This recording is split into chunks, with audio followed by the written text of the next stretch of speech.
सुप्रभात बच्चों, आज हम आपके बीच चर्चा करेंगे various dimension of classroom management, कक्षा कक्ष प्रबंधन के विभिन्न आयाम। कक्षा कक्ष प्रबंधन के विभिन्न आयाम हम आपके जीवन से संबंधित हुआ करते हैं। हम आप अक्सर देखते हैं कि कक्षा कक्ष प्रबंधन विभिन्न आयामों का से इस बात की उम्मीद की जा सकती है कि उन कार्यों एवं व्यवस्थाओं से माना जाता है जिसके अंतर्गत प्रशिक्षुओं द्वारा शैक्षिक वातावरण के निर्माण के लिए तथा प्रभावी शिक्षण अधिगम प्रक्रिया के लिए प्रयोग किया जाता है। विभिन्न आयामों को निश्चित विधियों एवं उपायों के माध्यम से प्राप्त किया जा सकता है। कक्षा कक्ष प्रबंधन के विभिन्न आयामों को हम निम्न रूप में देख सकते हैं, जिसको सबसे पहला ग्रुप फॉर्मेशन। ग्रुप फॉर्मेशन के नाम से जानते हैं।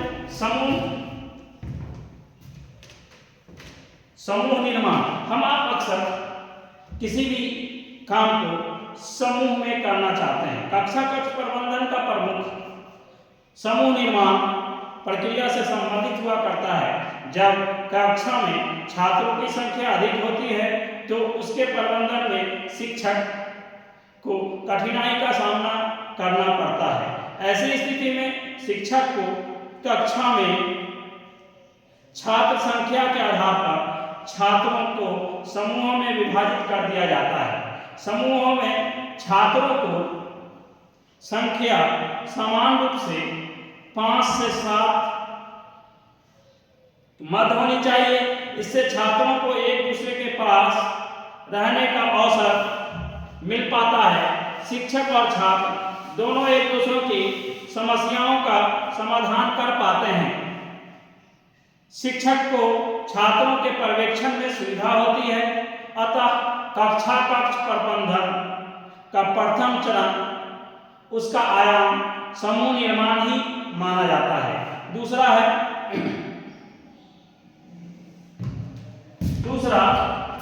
मोटिवेशन टू सेल्फ लर्निंग, स्व अधिगम की प्रेरणा। हम आप अक्सर अपने जीवन शैली का निर्माण करते हैं तो सबसे पहले अपने आप को सिखाना चाहते हैं और अपने आप के द्वारा अधिगम करते हैं। जब हम आप अपने आप के द्वारा अधिगम करते हैं तो उसके माध्यम से छात्रों में स्व अधिगम की प्रेरणा का विकास कक्षा कक्ष प्रबंधन के द्वितीय आयाम के अंतर्गत आता है। प्रशिक्षुओं की अपेक्षा इस बात की जाती है कि वे अपने कार्य एवं व्यवहार को के माध्यम से छात्रों को स्व अधिगम की प्रेरणा प्रदान करें। जैसे हम विज्ञान विषय का एग्जाम्पल में लेते हैं कि विभिन्न प्रकरणों को प्रस्तुत करने से के पूर्व छात्र क्या करते हैं, विज्ञान की उपयोगिता से उनको परिचित कराया जाता है कि उसका महत्व क्या हो सकता है। छात्र समूह में विभिन्न प्रकार से प्रयोगात्मक कार्य करते हैं और प्रयोगात्मक कार्य इसलिए करते हैं जिसमें छात्र अपने अपने समूहों के साथ वे कार्य को वो संपन्न कर सकता है। स्व अधिगम के माध्यम से के कारण कक्षा पूर्ण रूप से व्यवस्थित हो जाता है और अधिगम का स्तर भी उच्च हो जाता है। तीसरा है बिहेवियर चेंज, व्यवहार परिवर्तन, जिसके माध्यम से बिहेवियर चेंजिंग, छात्रों का व्यवहार परिवर्तन होने लगता है। व्यवहार परिवर्तन होने के साथ साथ जब व्यवहारिक होने लगता है और छात्र अपने जीवन शैली के निर्माण करने में वो व्यवहारिक उसी समय होता है जब वो उसके अनेक अवसरों पर यह देखा जाता है कि कक्षा कक्ष में कुछ छात्र शरारती भी होते हैं। छात्रों के व्यवहार में परिवर्तन होने का कारण होता है अलग अलग प्रकार के प्रशिक्षु होते हैं और विभिन्न प्रकार की रणनीतियां वो तैयार करते हैं जिसके माध्यम से उनके व्यवहार में परिवर्तन होता रहता है। बहुत सारे छात्र ऐसे होते हैं जो समूह में रहना पसंद करते हैं। बहुत सारे छात्र जो है समूह के माध्यम से नेतृत्व प्रदान किए जाते हैं। कभी कभी दिशा निर्देशन का पालन करते हैं और कभी कभी दिशा निर्देशन का पालन नहीं करते हैं।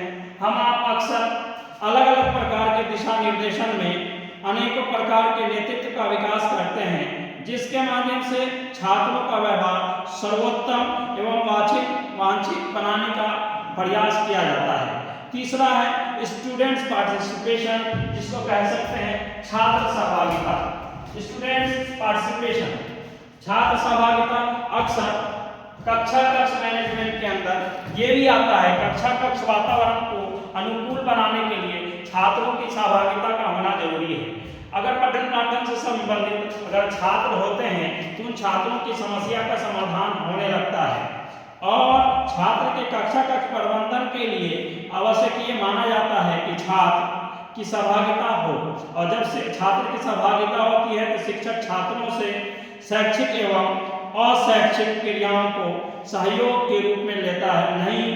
नहीं करने के पीछे कुछ न कुछ कक्षा कक्ष प्रबंधन माना जाता है, और कक्षा कक्ष प्रबंधन जितना उत्कृष्ट होता है उतना अच्छा कक्षा कक्ष वातावरण हो जाता है। इसलिए कि हम कोई भी काम हमारे लिए महत्वपूर्ण और उपयोगी उस समय हो जाता है जब हम स्थिति अनुकूल हम शिक्षक का पूर्ण सहयोग करते हैं, तो प्रबंधन भी अच्छा होता है और इसके विपरीत स्थिति में भी कक्षा क्रियाकलापों में भी अनुपयोगी समझा जा सकता है। लेकिन कक्षा कक्ष अप्रतिबंधित रूप में पाई जाती है तो कक्षा कक्ष का वातावरण अनुकूल नहीं हो पाता है। नेक्स्ट है क्रिएशन ऑफ लर्निंग सिचुएशन, अधिगम स्थितियों का निर्माण। क्रिएशन ऑफ लर्निंग सिचुएशन, अधिगम स्थितियों का निर्माण। आप अक्सर अधिगम करते हैं, सीखते हैं, और अधिगम जो है व्यवहारों का व्यवहारीकरण है, इसलिए कि हम जैसा छात्रों के साथ बिहेव करते हैं, जैसा व्यवहार करते हैं, वैसा व्यवहार वो मेरे साथ करते हैं। तो आप अक्सर इस बात के लिए भी इस बात को मानना चाहिए कि अधिगम स्थितियों का निर्माण है। अधिगम स्थितियों का निर्माण इसलिए है कि कक्षा कक्ष प्रबंधन जो है एक महत्वपूर्ण भूमिका का निर्वहन करता है। वर्तमान समय में शिक्षा प्रणाली में शिक्षक का दायित्व अधिगम परिस्थितियों का सृजन करना होता है, और अधिगम के अनुसार छात्रों की स्थितियों का जैसे ही हम सृजन करते हैं, शिक्षक कक्षा में बालकों में के समक्ष अधिगम की स्थितियों का वो सृजन करना चाहते हैं, और जैसे सृजन करते हैं उसके माध्यम से छात्र अपनी अधिगम परिस्थितियों को सृजन में योग मनाने का प्रयास करता है। उसकी कक्षा कभी भी प्रबंधित में नहीं हो सकती है, क्योंकि छात्रों का अधिगम की प्रक्रिया जो है वो संलग्न होना चाहिए, सब एक दूसरे से जुड़ा होना चाहिए। इसलिए अधिगम क्या है? स्थितियों का निर्माण है। जैसा वातावरण होगा, जैसा माहौल होगा, उस माहौल के अनुसार शिक्षक और छात्रों के पठन पाठन से संबंधित होंगे, दोनों एक दूसरे की समस्याओं का समाधान करेंगे। नेक्स्ट है preparation of classroom management. Preparation of classroom management, कक्षा कक्ष प्रबंधन। शिक्षक कक्षा कक्ष प्रबंधन को व्यवस्थित उसी समय कर पाता है जब कक्षा कक्ष में छात्र की बुद्धि लाभी, उसकी मानसिक क्षमता उपस्थित हो और शिक्षक भी पठन पाठन से संबंधित हो, तो कक्षा कक्ष का प्रबंधन बहुत अच्छा हो जाता है। आप जानते हैं कक्षा कक्ष प्रबंधन की तैयारी हेतु योजना का निर्माण करना होता है, और जैसे हम योजनाबद्ध तरीके से हम प्रशिक्षुओं द्वारा निश्चित योजना का निर्माण करवाते हैं, वैसे ही शिक्षा के विभिन्न आयामों के माध्यम से शिक्षण अधिगम की सामग्री एवं कक्षा कक्ष सामग्री को सही दिशा में और सही रूपरेखा के माध्यम से छात्रों तक उपलब्ध करा पाता है, और जैसे उपलब्ध करा पाता है इसके प्रयोग के द्वारा नवीन सामग्रियों का निर्माण होता है, और जैसे ही नवीन सामग्रियों का निर्माण होता है इसके माध्यम से यह विचार विमर्श किया जाता है कि शिक्षक संपूर्ण योजना की तैयारी निर्माण कार्य के अनुसार उचित रूपरेखा में कर रहा है।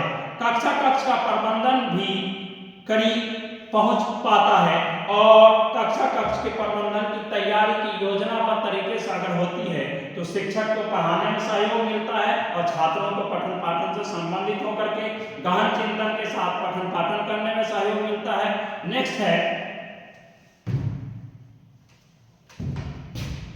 मैनेजमेंट रिलेटेड एक्टिविटीज, प्रबंधन संबंधित क्रियाकलाप। आप वर्ग का कक्षा कक्ष का प्रबंधन जितना अच्छा होता है उसके अकॉर्डिंग शिक्षक पठन पाठन कराता है और उसी के अकॉर्डिंग उससे संबंधित योजनाबद्ध तरीके से पठन पाठन के अंतर्गत प्रशिक्षुओं से प्रयास करवाता है और विभिन्न प्रकार के क्रियाकलापों को संपन्न करवाया जाता है। हम आप अक्सर कक्षा कक्ष में विभिन्न प्रकार की प्रक्रिया उस समय करते हैं जब छात्रों की विभिन्नताओं एवं रुचियों को ध्यान में रखा जाता है और कक्षा गत क्रियाकलापों का निर्माण किया जाता है। कक्षा में छात्रों को विभिन्न प्रकार की गतिविधियां इसलिए कराई जाती है ताकि छात्रों को प्रेरित किया जा सके, कक्षा में उपलब्ध संसाधनों को सर्वोच्च रूप से प्रयोग किया जा सके, उसको व्यवस्थित किया जा सके, सभी क्रियाकलापों के माध्यम से छात्रों की समस्याओं के समाधान पर काम किया जा सके। और जब शिक्षक और छात्र दोनों एक दूसरे के क्रियाकलापों पर कार्य करते हैं तो सहयोग की प्राप्ति होती है। कक्षा कक्ष प्रबंधन प्रभावशीलता के माध्यम से विकसित हो पाता है और जब विकसित हो पाता है तो प्रबंधन संबंधी क्रियाकलाप पूर्ण विश्वास के साथ चल पाता है। नेक्स्ट है ऑपरेशन ऑफ क्लास, कक्षा कक्ष का संचालन।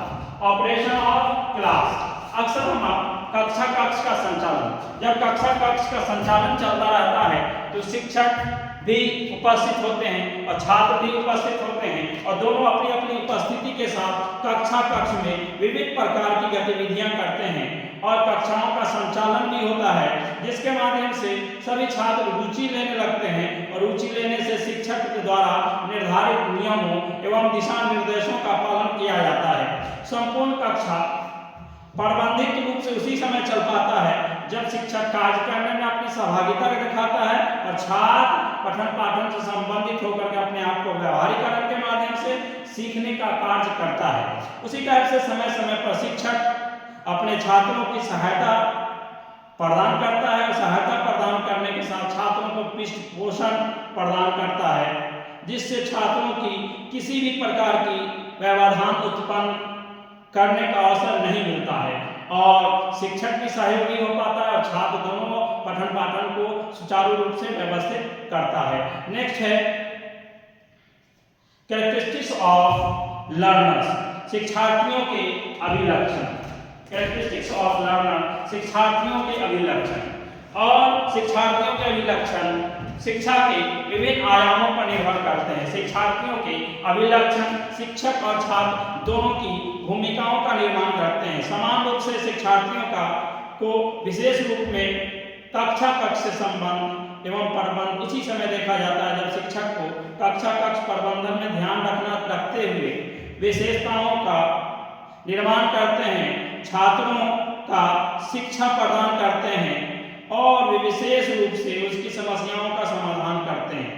हम आप अक्सर स्थितियों और परिस्थितियों के अनुसार कक्षा कक्ष में हम आप अधिकांश छात्रों को प्रतिभाशाली बनाना चाहते हैं और प्रतिभाशाली उसी समय बना पाते हैं जब छात्रों की प्रतिभा को हम सम्मानजनक स्थिति में लेते हैं। किसके अंदर कौन सी काबिलियत है, किस छात्र में कितनी गुणवत्ता है, कौन छात्र पठन पाठन से संबंधित है, किसका कंसेप्ट अच्छा है, कौन सी अवधारणा स्पष्ट है, कठिन गतिविधियों को भी वो सरलता से कर पाता है। प्राथमिक इसलिए कि हम आप देखते हैं कि प्राथमिक स्तर से जो बच्चा कक्षा कक्ष एवं उच्च प्राथमिक स्तर से ही वो कक्षा के प्रबंधन को अलग अलग भूमिकाओं के माध्यम से जानता है तो छात्रों की विशेषताओं को ध्यान में रखते हुए प्रबंधन की गतिविधियों को अपनाया जाता है जिसके माध्यम से शिक्षक और छात्र दोनों एक दूसरों की समस्याओं का समाधान कर पाते हैं।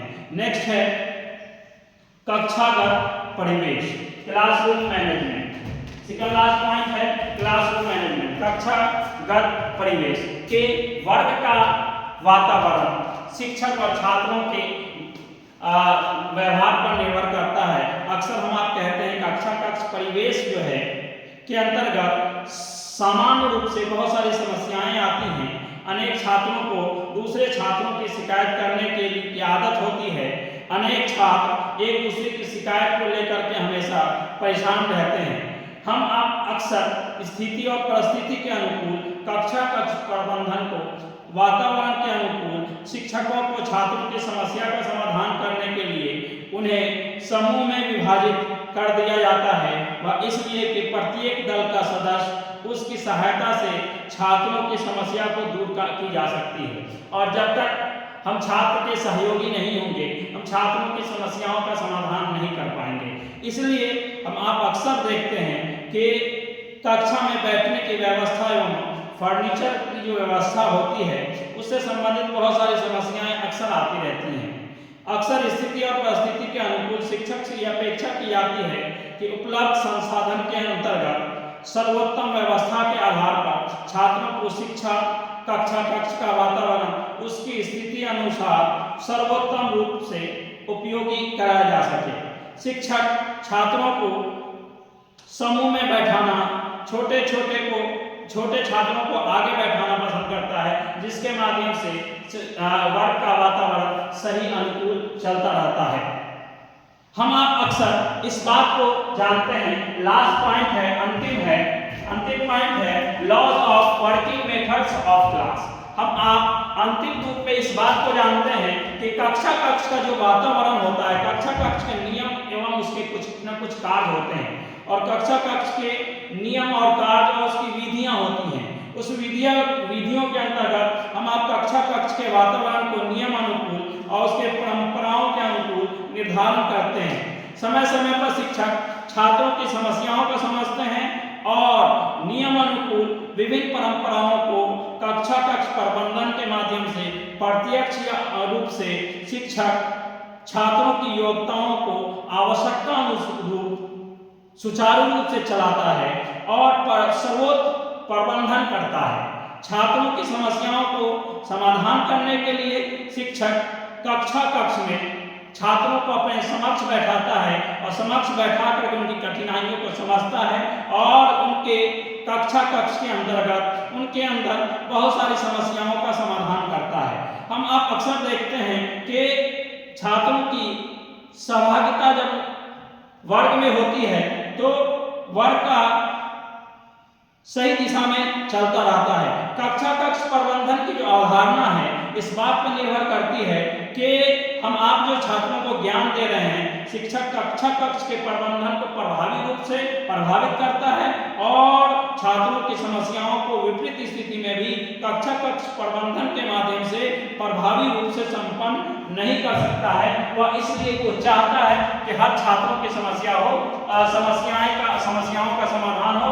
उसके लिए शिक्षक समय समय पर कक्ष प्रबंधन के विभिन्न आयाम को छात्रों से जानना चाहता है और उनकी समस्या का समाधान करना चाहता है। आप लोगों से रिक्वेस्ट है कि आप हमारे चैनल को सब्सक्राइब करें, लाइक करें और शेयर करें और सही दिशा में आपका शिक्षण शैली का निर्माण होता रहे, उसके लिए आप अपने सुझाव दें। धन्यवाद, आभार।